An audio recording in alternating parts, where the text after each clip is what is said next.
जय हिंद साथियों। चलिए हम क्वेश्चन को स्टार्ट करते हैं। देखिए, सिंधु घाटी सभ्यता में विशाल स्नागार प्राप्त हुआ मोहनजोदड़ो में। सिंधु घाटी की सभ्यता में विशाल स्नागार प्राप्त हुआ मोहनजोदड़ो में। ठीक है। अब वेदों में सबसे प्राचीन वेद कौन सा है? तो ऋग्वेद। वेदों में सबसे प्राचीन वेद कौन सा है? तो ऋग्वेद है। वेदों में सबसे प्राचीन वेद कौन सा है? तो ऋग्वेद है। वेदों में सबसे प्राचीन वेद कौन सा है? ऋग्वेद है। चलिए आगे क्वेश्चन देखिए, ऋग्वैदिक देवताओं में सबसे महत्वपूर्ण कौन था? इंद्र। ऋग्वैदिक देवताओं में सबसे महत्वपूर्ण कौन था? तो इंद्र। जैन धर्म का प्रथम तीर्थकर किसे माना जाता है? ऋषभदेव को। जैन धर्म का प्रथम तीर्थकर किसे माना जाता है? तो ऋषभदेव को। चलिए, मेगास्थनीज किसके शासनकाल में भारत आया था? चंद्रगुप्त मौर्य के। मेगास्थनीज किसके शासनकाल में भारत आया था? चंद्रगुप्त मौर्य के। तीसरी बौद्ध सभा कहाँ पर आयोजित की गई थी? पाटलिपुत्र में। तीसरी बौद्ध सभा कहाँ पर आयोजित की गई थी? पाटलिपुत्र में। आगे क्वेश्चन आइए। हर्षवर्धन ने किस शताब्दी में शासन किया था?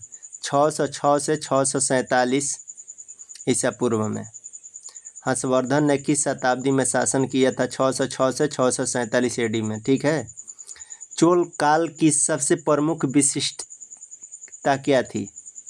स्थानीय स्वशासन। स्थानीय स्वशासन।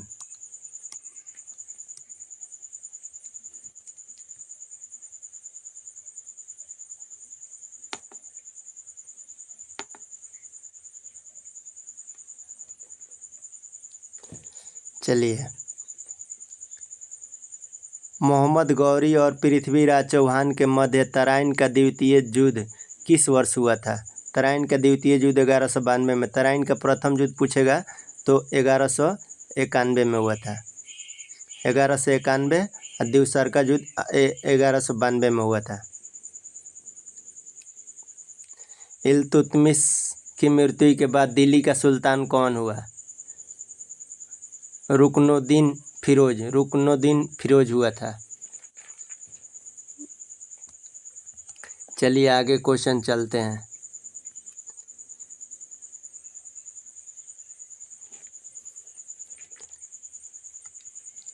देखिए, किस शासक ने दिल्ली से दौलताबाद अपनी राजधानी स्थानांतरित की थी? किस शासक ने दिल्ली से दौलताबाद अपनी राजधानी स्थानांतरित की थी? मोहम्मद बिन तुगलक ने।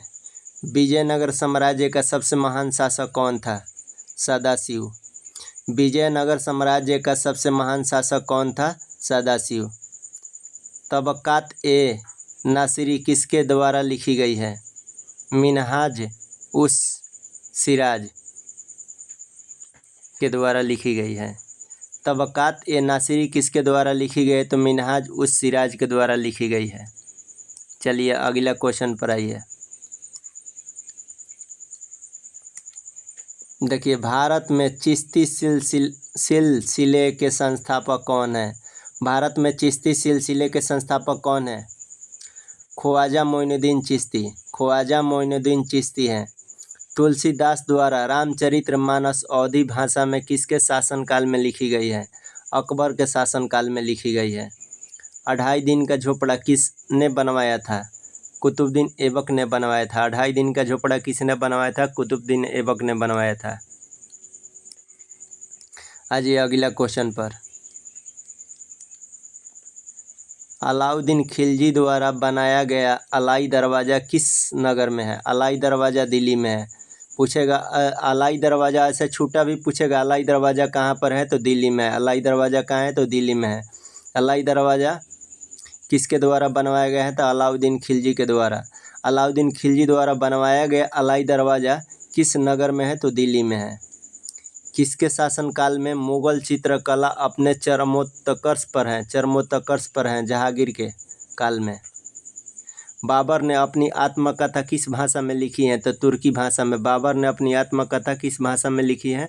तो तुर्की भाषा में बाबर ने अपनी आत्मकथा लिखा है। आइए आगे क्वेश्चन पर। चौसा की लड़ाई जून 1539 ईस्वी में कौन पराजित हुआ था? हुमायूं पराजित हुआ था। चौसा की लड़ाई कब हुआ था? 1539 में। कौन पराजित हुआ था? तो हुमायूं पराजित हुआ था। आगे क्वेश्चन पर आ जाइए। 1575 ईस्वी में अकबर ने कहाँ पर इबादत खाना स्थापित किया था? फतेहपुर सीकरी में। अकबर ने तीर्थ यात्रा कर किस वर्ष बंद किया? 1563 ईस्वी में। अकबर ने तीर्थ यात्रा कर किस वर्ष बंद किया? 1563 ईस्वी में। अगला क्वेश्चन पर आ जाइए।